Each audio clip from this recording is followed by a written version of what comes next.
Hello good evening guys. Recording has been started. तो आज का बैच स्टार्ट करते हैं। पिछले प्रीवियस बैच में हमने क्या पढ़ा था?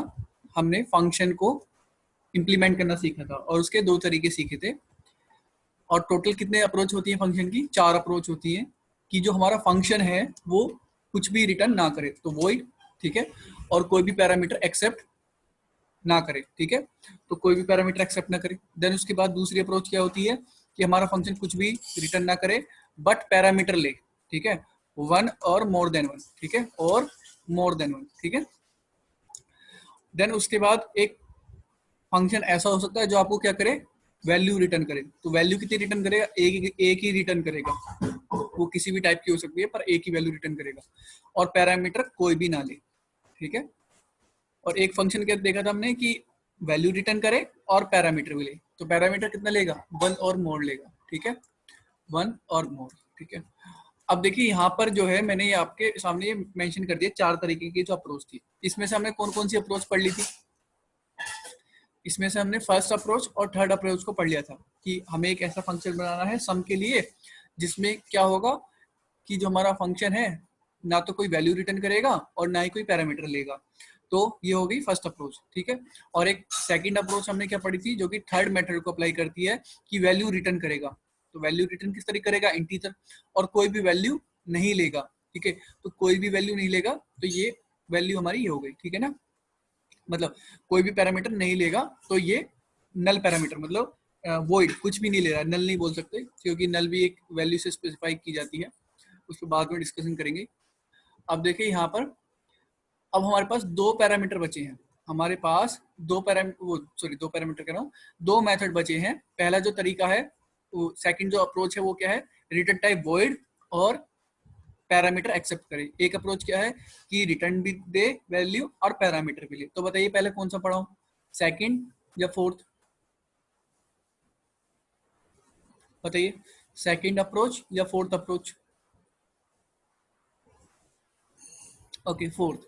तो देखिए अजीत यहाँ पर फोर्थ अप्रोच क्या कहती है? अप्रोच ये कहती है कि आपका जो रिटर्न टाइप है, ठीक है, फंक्शन में रिटर्न टाइप होना चाहिए।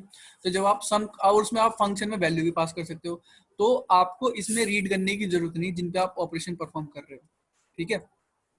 आपको रीड कहाँ पे करने की जरूरत है? आपको रीड करने की जरूरत है, मैं जल्दी जल्दी बताऊंगा आज क्योंकि आपको मैंने दो फंक्शन बता दिए हैं अच्छी तरह से।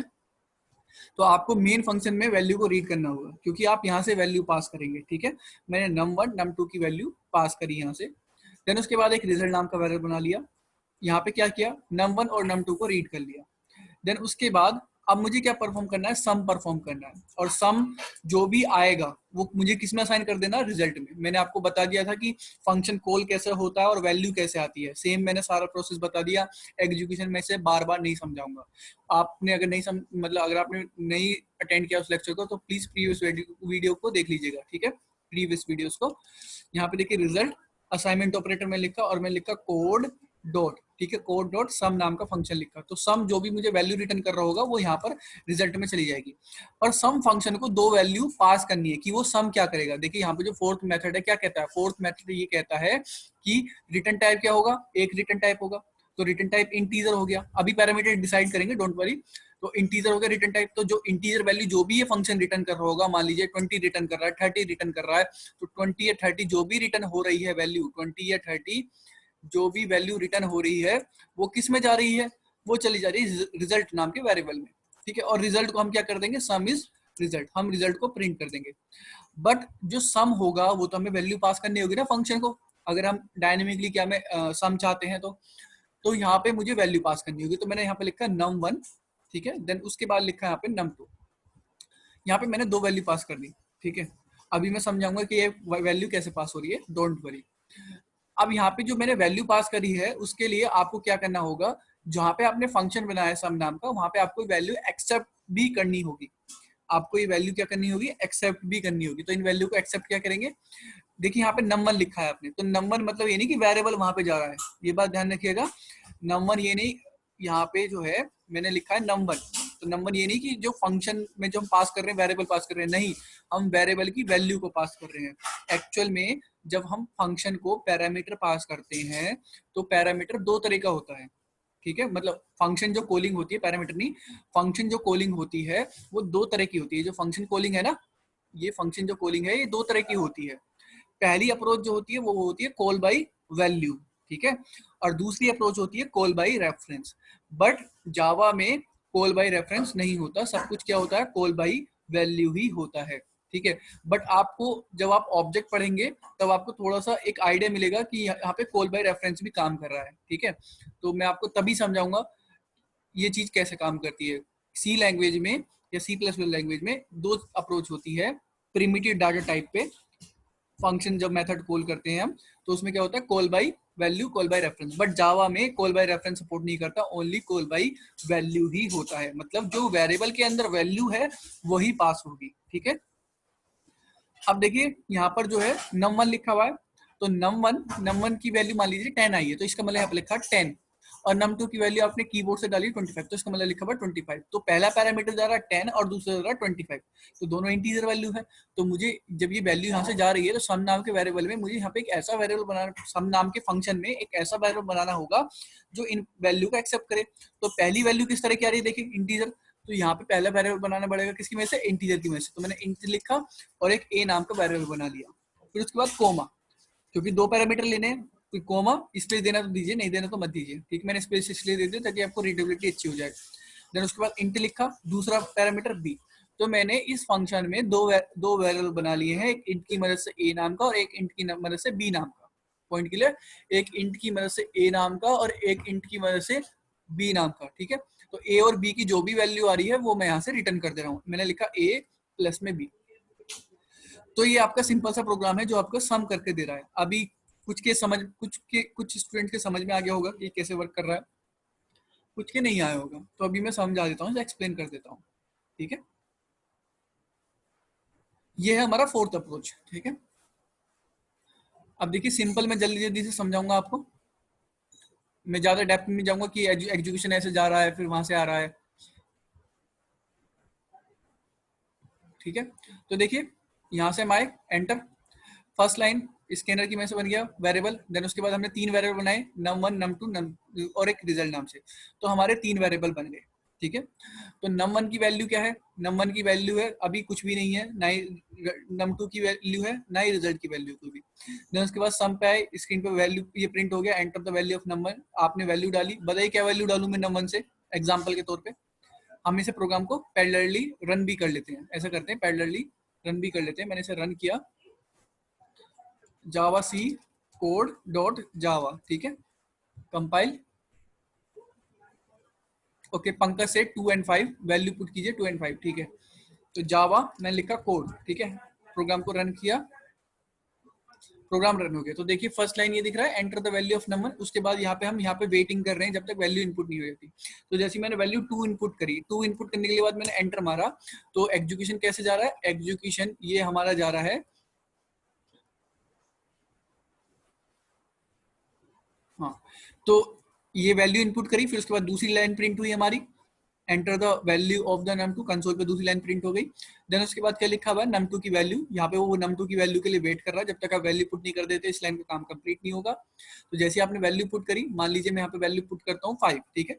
जैसे ही मैं यहाँ पे 5 पुट करूंगा तो इस लाइन का काम कंप्लीट। उसके बाद रिजल्ट में कुछ क्या जा रहा है, असाइन हो रहा है। असाइन क्या हो रहा है, जो भी इस फंक्शन से रिटर्न आ रहा है, इस फंक्शन क्या आ रहा है, रिटर्न आ रहा है, ठीक है।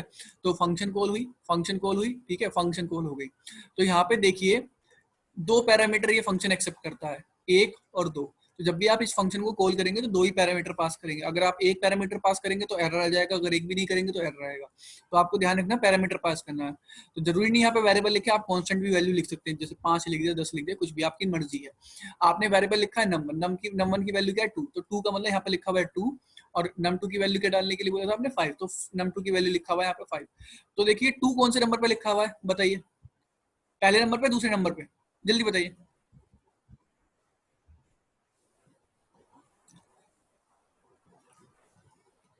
2 लिखा हुआ है पहले नंबर, फर्स्ट पोजीशन पे लिखा हुआ है। तो फर्स्ट पोजीशन पे जो सम नाम के फंक्शन में वेरिएबल बनना होगा वो उसमें जाएगा। तो सम नाम के इसमें क्या, कौन सा वेरिएबल बनना है, ए नाम का। तो आपके सम नाम के फंक्शन में जब ये कॉल हुआ तो ए नाम का वेरिएबल बना, और ए नाम के वेरिएबल में वैल्यू क्या गई, ए नाम के वेरिएबल में वैल्यू गई 5। सॉरी, ए नाम के वेरिएबल में वैल्यू क्या गई, 2 गई, ठीक है। यहाँ पे मैंने गलत बता दिया, ए नाम के वेरिएबल में वैल्यू क्या गई, 2 गई, ठीक है। और देखिए दूसरा पैरामीटर आपने क्या पास किया, 5, तो 5 किस में जाएगा, 5 जाएगा आपका बी में, ठीक है। 5 किस में जाएगा आपका, 5 जो है 5 जाएगा बी में, तो एक दूसरा बी नाम का वेरिएबल बनेगा, किसके अंदर बनेगा, सम नाम के फंक्शन के अंदर बनेगा, और उसमें वैल्यू क्या असाइन हो जाएगी आपकी, उसमें असाइन हो जाएगी 5, ठीक है। तो 2 और 5 चले गए, तो आपके दोनों के दोनों वेरिएबल बन गए ए और बी। अब यहाँ से आप रिटर्न कर रहे हो, ठीक है, इस फंक्शन के अंदर एंटर हुए, ए और बी नाम का वेरिएबल बन गया, यहाँ से रिटर्न कर रहे हैं, मतलब फंक्शन से बाहर जा रहे हो, कहाँ पर, जहां से इसे कॉल किया है, कहाँ से कॉल किया है, यहाँ से, इस पॉइंट से, तो यहाँ पर वापस आ रहे हो, क्या रिटर्न लेके आ रहे हो, ए प्लस बी, ए की वैल्यू क्या है 2, बी की वैल्यू क्या 5, ए प्लस 2 कितना हो गया 7, तो यहाँ से क्या रिटर्न लेके जा रहे हो, वापस 7 लेके जा रहे हो, ठीक है। अब रिटर्न जाओगे तो जितना इसने मेमोरी ने स्पेस ले रखा था, फंक्शन ने स्पेस ले रखा था, वो क्या हो जाएगा, सब रिलीज हो जाएगा, तो ए और नाम के वेरिएबल जो है वो क्या हो जाएंगे आपके, डिलीट हो जाएंगे, और यहाँ से क्या रिटर्न होगा, सम कोड पे यहाँ पे रिटर्न होगा 7, ठीक है। तो इसका मतलब यहाँ पे जो आपने लाइन लिख रखी है, यहाँ पे क्या आया, ये जो लाइन लिख रखी है इसका मतलब यहाँ पे क्या आ गया, यहाँ पे लिखा हुआ है 7, तो रिजल्ट असाइनमेंट ऑपरेटर 7, ठीक है, रिजल्ट असाइनमेंट ऑपरेटर 7, और जब आप रिजल्ट को प्रिंट करोगे तो क्या आउटपुट आएगा, 7 आउटपुट आएगा। Point clear to everyone, yes और नो, बताइए। Nooren raise hand, Nooren question है, कोई क्वेश्चन है आपको नूरेन?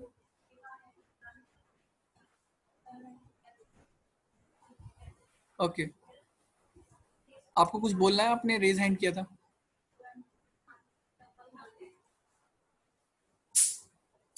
मैंने 5 पुट किया वैल्यू को, ठीक है, 5 वैल्यू पुट करने के बाद यहाँ पे मैं एंटर प्रेस करता हूँ, तो आंसर देखिए क्या आ गया, सम इज 7 आ गया, ठीक है। अब देखिए इसका फायदा क्या हुआ, इसका फायदा ये हुआ, अभी तो आपने वैल्यू इनपुट की है, ठीक है, मान लीजिए आप प्रोग्राम बना रहे हो। अच्छा, मनीष पूछ रहे हैं क्वेश्चन कि फंक्शन के अंदर सेम फंक्शन कॉल करने पर क्या होगा। हाँ मनीष, मैं उस टॉपिक पे आऊंगा, उस टॉपिक को बोलते हैं रिकर्सिव कॉलिंग, ठीक है। अगर फंक्शन खुद को ही कॉल करता है तो उसे बोलते हैं रिकर्सिव कॉलिंग, ठीक है। मैं इस चीज पे टॉपिक पे आऊंगा, पर ये बात का टॉपिक है, ठीक है, डोंट वरी, मैं ये सब टॉपिक कवर करूंगा, मैंने सब पता है ये सारे टॉपिक मेरे को, कि ये अभी रह गए नहीं, मतलब अभी पढ़ाने का टाइम नहीं आया, अभी बेसिक्स हम क्लियर कर रहे हैं, देन उसके बाद इन पे एडवांस टॉपिक्स पे जाएंगे। अब देखिए यहाँ पर इतना चीज आपको समझ में आ गया, फोर्थ अप्रोच की ये कैसे हो रही है। यहाँ पे देखिए आपने जो लिखा हुआ है, जरूरी नहीं कि आप भाई एक ही बार लिखे, आप जहाँ पे इसका यूज करना चाहते हैं सीधे इस फंक्शन को कॉल कीजिएगा, उसमें वैल्यू पास कर दे देगा, ठीक है। यहाँ पे मैंने आपको बेसिक एग्जांपल दिया, अब आप बोलेंगे भाई अलग फंक्शन क्यों बनाए, जब हम ए प्लस बी डायरेक्ट लिख सकते हैं ए प्लस बी डायरेक्ट, कोई दिक्कत नहीं है। बट मान लीजिए कोई आपका एल्गोरिथम होता जो कि काफी बड़ा होता है एल्गोरिथम, तो वो बार बार एल्गोरिथम कोई लिखते, आप क्या करते, उसमें कोई स्पेसिफिक वैल्यू पास कर देते, वो फंक्शन आपका एल्गोरिथम सॉल्व करके आपको वैल्यू रिटर्न कर देता। तो फंक्शन का ये एकदम बढ़िया क्या है, बेनिफिट है, ठीक है, बेस्ट थिंग है कि आपने कोई स्पेसिफिक टास्क करवानी है, उसकी जब जरूरत आपको कॉल कीजिए और उससे वैल्यू ले लीजिए, ठीक है, या प्रिंट करवा लीजिए, जो भी जिस तरह का आपको ऑपरेशन परफॉर्म करना है। तो ये आपको समझ में आ गया। अब उसके बाद देखिए यहाँ पर देखिए ये वाली अप्रोच, सेकंड अप्रोच क्या कहता है, वैल्यू रिटर्न नहीं करनी, तो वैल्यू रिटर्न नहीं करनी तो यहाँ पे क्या आ जाएगा, वॉइड आ गया, ठीक है। पॉइंट के लिए क्या मैं वैल्यू पास कर सकता हूँ, ठीक है, वैल्यू पास कर सकता हूँ, मतलब वैल्यू पास करने के लिए बोला है। अब वैल्यू पास करने के लिए बोला था, मेन में मैंने रीड कर ली और वैल्यू मैंने पास कर दी। अब वहां से कोई वैल्यू नहीं आ रही, क्या मैं रिजल्ट में कुछ वैल्यू असाइन कर दूंगा, बताइए। अब ये जो सम नाम का वेरिएबल है, अभी कोड लिखते हैं इसे बाद में, सम नाम का जो वेरिएबल, सम नाम का जो फंक्शन है उसका रिटर्न टाइप क्या है, वॉइड। तो रिटर्न ये क्या कर रहा है, रिटर्न ये कुछ भी नहीं कर रहा रिटर्न। तो मेरे को बताइए जब ये फंक्शन कॉलिंग वापस यहाँ पे आएगी तो कुछ क्या वैल्यू लेकर आएगी, कोई वैल्यू यहाँ पर लेकर आएगी, यहाँ पर ये कुछ ऐसा होगा, तो ये कोई वैल्यू यहाँ पे असाइन हो रही है क्या कोड में, बताइए। नो, तो इस केस में क्या आ जाएगा, हमारे पास एरर आ जाएगा। तो अब मेरे पास कोई वैल्यू नहीं आ रही, तो यहाँ से मैं वैल्यू रिजल्ट में असाइन भी नहीं कर सकता और ना ही प्रिंट कर सकता, ठीक है। तो क्या करेंगे, जो हमने सम के लिए लिखा है, अब जिस तरह का भी आप ऑपरेशन परफॉर्म करवाना चाहते हैं, देखिए जरूरी नहीं क्या है कि अगर कोई फंक्शन आपको पैरामीटर, सॉरी अगर आपको फंक्शन जो है रिटर्न वैल्यू नहीं प्रिंट कर रहा, सॉरी प्रिंट नहीं मतलब रिटर्न वैल्यू पास नहीं कर रहा, वापस दे नहीं रहा रिटर्न वैल्यू, तो इसका मतलब ये नहीं कि आप उस फंक्शन के अंदर से कुछ वैल्यू प्रिंट करेंगे कंसोल पे, ये जरूरी नहीं, ये डिपेंड करता है आपके, आपको अप्रोच क्या करना है। ठीक है, कुछ फंक्शन ऐसे होते हैं कि आपको वहां से क्या करना है, कुछ लॉजिक परफॉर्म करना है, ऑब्जेक्ट की वैल्यू चेंज करनी है, बट प्रिंट कुछ भी नहीं करना है। तो डिपेंड करता है आपके सॉल्यूशन अप्रोचिंग पे, ठीक है, जो भी आप सॉल्यूशन अप्रोच करते हो। बट हमारी अभी सॉल्यूशन अप्रोचिंग क्या है कि हमें बस वैल्यू प्रिंट करनी है जो भी रिजल्ट आ रहा है। तो सीधे मैंने क्या लिखा, जो भी मेरे पास a प्लस बी आया, मैंने यहाँ पे लिखा सिस्टम, ठीक है, डॉट आउट, चाहे तो आप एक थर्ड वेरिएबल बना लीजिए, उसमें दोनों का सम रख लीजिए, system dot out dot print, ठीक है, ln, और मैंने यहाँ पे लिखा सम इज, देन उसके बाद सम इसके बाद मैंने यहाँ पे लिख दिया रिजल्ट, ठीक है। मैं थर्ड वेरिएबल बना देता हूँ इंट नाम का मैंने वेरिएबल बनाया रिजल्ट, चाहे तो यहीं पे वैल्यू असाइन कर दीजिए a प्लस बी, ठीक है, नहीं करनी यहीं पे वैल्यू तो क्या कीजिए, अगली लाइन में बना लीजिए, ये लाइन लिख दीजिए result assignment operator, point clear, ठीक है। अगर ये दोनों भी नहीं लाइन लिख ली तो यहाँ से मिटा दीजिए, यहाँ पे डायरेक्ट लिख दीजिए a प्लस बी, और a प्लस बी यहाँ पे ध्यान से लिखिएगा, अगर a प्लस बी मैंने ऐसे लिख दिया तो क्या होगा, a की वैल्यू 5 आई और b की वैल्यू 7 आई, ठीक है, तो क्या होगा 57 हो जाएगा, ठीक है। तो मुझे क्या करना पड़ेगा, इसे अलग पैरेंथेसिस में बाइंड करना पड़ेगा। पॉइंट क्लियर टू एवरीवन, बताइए। कंपाइल एक्सप्लेन करने की जरूरत है सर, इजी है, कुछ भी वैल्यू रिटर्न नहीं हो रही, प्रीवियसली थोड़ा एक्सप्लेन करने की जरूरत है इसलिए मैंने एक्सप्लेन कर दिया, ऐसे एक्सप्लेन करूं या नहीं करूं, बताइए।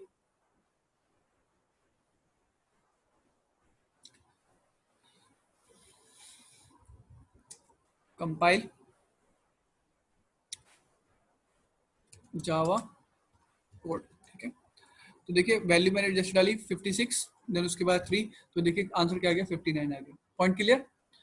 अब देखिए मैंने आपको 4 अप्रोच बता दी, आपको क्या है जो मैंने क्वेश्चन बताए थे, मल्टीप्लिकेशन, डिवीजन, ठीक है, रिमाइंडर और सब्ट्रैक्शन, ये चारों के चारों क्वेश्चन करने हैं।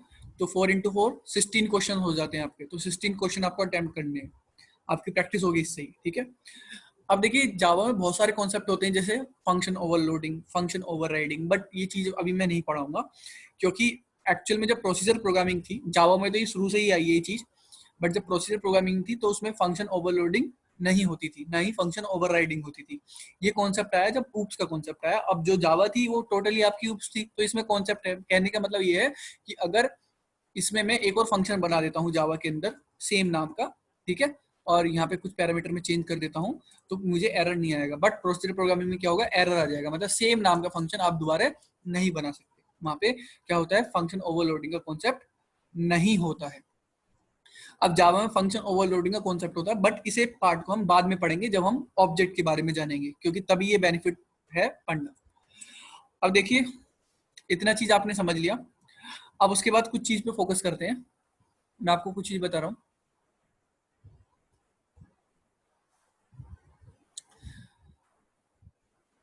ओके, पेंट खोल लेता हूँ मैं।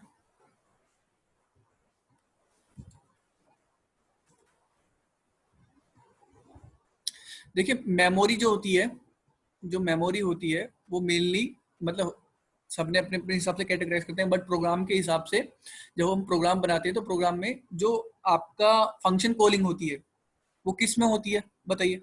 स्टैक में होती है, स्टैक मेमोरी में, ठीक है। एक मेमोरी होता है, वो बफर होता है मेमोरी का, जिसमें स्टैक वो स्टैक रूल के अकॉर्डिंग वो मैनेज होती है, ठीक है। तो जितना भी हमारा मेमोरी एलोकेशन हो रहा है वो किस में हो रहा है, स्टैक में हो रहा है, मतलब हम बोल सकते हैं स्टैक मेमोरी। पॉइंट क्लियर, क्योंकि स्टैक के रूल एंड रेगुलेशन से हो रहा है। तो यहाँ पे देखिए, एक मिनट रुकिए, आपकी जो मेमोरी है ध्यान से सुनिए, अभी मैं आपको दो तरह की मेमोरी बता रहा हूँ, ठीक है, ध्यान से सुनिएगा। ये है आपकी स्टैक मेमोरी।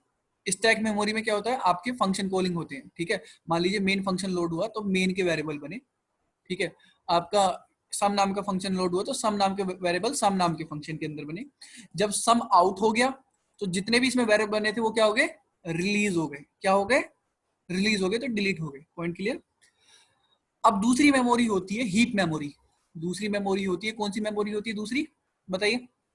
हीप मेमोरी, एक होती है स्टैक और दूसरी होती है हीप मेमोरी। अब हीप मेमोरी क्या करती है, ये मेमोरी आपकी स्टैक पे नहीं काम करती, ठीक है ना, कि भाई फंक्शन लोड हुआ तब इसमें वेरिएबल बन गया, नहीं। इसमें जो वेरिएबल बनता है, ध्यान से मेरी बात सुनिए, इसमें वेरिएबल तब बनता है जब आप बनाते हैं। कंपाइलर को बताते हैं कि मेरा जो पर्टिकुलर वेरिएबल है या ऑब्जेक्ट है इसे हीप में बनाइए। ध्यान से मेरी बात को सुनिएगा, क्योंकि ऑब्जेक्ट जो बनेगा ना, जब मैं आपको ऑब्जेक्ट बनाना सिखाऊंगा तो वेरिएबल बनेगा इसमें और आपका ऑब्जेक्ट बनेगा इसमें, और दोनों लिंक होंगे एक दूसरे से। आपको तब समझ में आएगा मैं किस चीज की बात कर रहा हूँ।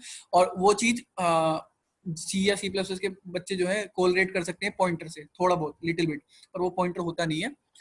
अब देखिए जो हीप है, ठीक है, ये जो हीप है आपकी एक्चुअल में पॉइंटर ही होता है, बट जावा में पॉइंटर को कॉन्सेप्ट को हटाने के लिए उसे नाम मतलब हटा ही दिया है कि पॉइंटर नहीं है, वो रेफरेंस है। ठीक है, उस चीज पे बाद में डिस्कस करेंगे। अब देखिए जो हीप है ये आपकी, इसमें जो जितने भी आप वेरिएबल बनाते हो ये डिलीट तब होंगे जब आपका प्रोग्राम एग्जीक्यूशन खत्म हो जाएगा। ठीक है, प्रोग्राम एग्जीक्यूशन स्टार्ट हुआ तो आपकी जो हीप है वो एलोकेट हुई। ठीक है, जो भी आपको हीप चाहिए मेमोरी, जब आपका प्रोग्राम एग्जीक्यूशन खत्म हो जाएगा टोटली, तो हीप में जितने वेरिएबल बन रहे थे वो क्या हो जाएंगे, डिलीट हो जाएंगे। ठीक है, वो क्या हो जाएंगे, डिलीट हो जाएंगे। और जो जावा होती है उसमें एक गार्बेज कलेक्टर कॉन्सेप्ट होता है, जिसके जिसके थ्रू आपका क्या है, जो भी ऑब्जेक्ट हीप में बनते हैं वो क्या हो जाते हैं, डिलीट हो जाते हैं, मतलब in the mid of the execution also. ठीक है, उसे जब मैं आपको वो पढ़ाऊंगा कि गार्बेज कलेक्टर कैसे काम करता है तब आपको समझ में आएगा। अभी आपको बस प्रिमिटिव डाटा टाइप पे फोकस करना है। तो प्रिमिटिव डाटा टाइप में क्या है, अभी तक हमने पढ़ा है कि इंट की मदद से एक वैल्यू बना लिया ए नाम का। अब देखिए अभी तक हमने एक वैल्यू बनाया स्टैक में बनाया है। ठीक है, अभी तक हमने वेरिएबल कैसे बनाया, स्टैक में बनाया। अब वेरिएबल बनाना सीखेंगे हीप में कैसे वेरिएबल बनाए, हीप में वेरिएबल कैसे बनाए। ठीक है, तो सेशन एंड होने वाला है। ठीक है, प्लीज सभी रिजॉइन हो लीजिएगा, दोबारा से रिजॉइन कर लीजिएगा, लिंक वही है सेम।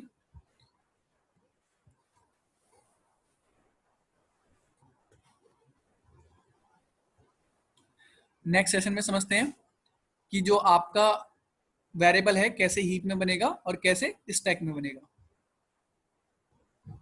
ये आपको कॉन्सेप्ट क्लियर हो गया ना हीप और स्टैक का, कि मेमोरी दो तरह की होती है।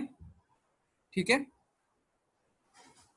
ये इसमें से ये मेमोरी एलोकेट कब होती है, जब आपका फंक्शन लोड होता है रैम में। ठीक है, तो ये अपना स्टैक में क्या करता है, स्पेस एलोकेट करता है। तो जितने भी वेरिएबल होते हैं उस फंक्शन में, तो वो उस स्टैक के अंदर बन जाते हैं। ठीक है ना, और वो डिलीट कब होंगे, जब वो फंक्शन का एग्जीक्यूशन कंप्लीट हो जाएगा। और हीप के अंदर क्या होता है, हीप के अंदर क्या होता है, जो भी आप हीप के अंदर वैल्यू बनाएंगे वो डिलीट नहीं होते, वो डिलीट नहीं होते, वो तब डिलीट होते हैं जब आपका एग्जीक्यूशन खत्म हो जाता है, किसका, प्रोग्राम का, या गार्बेज कलेक्टर के थ्रू वो डिलीट होते हैं। ठीक है, तो गार्बेज कलेक्टर से ऑब्जेक्ट डिलीट होते हैं, तो ऑब्जेक्ट अभी आपने पढ़े नहीं है। Point clear to everyone, yes और नो। हीप और स्टैक में ये होगी आपकी स्टैक, ये होगी आपकी हीप। बताइए, पॉइंट क्लियर।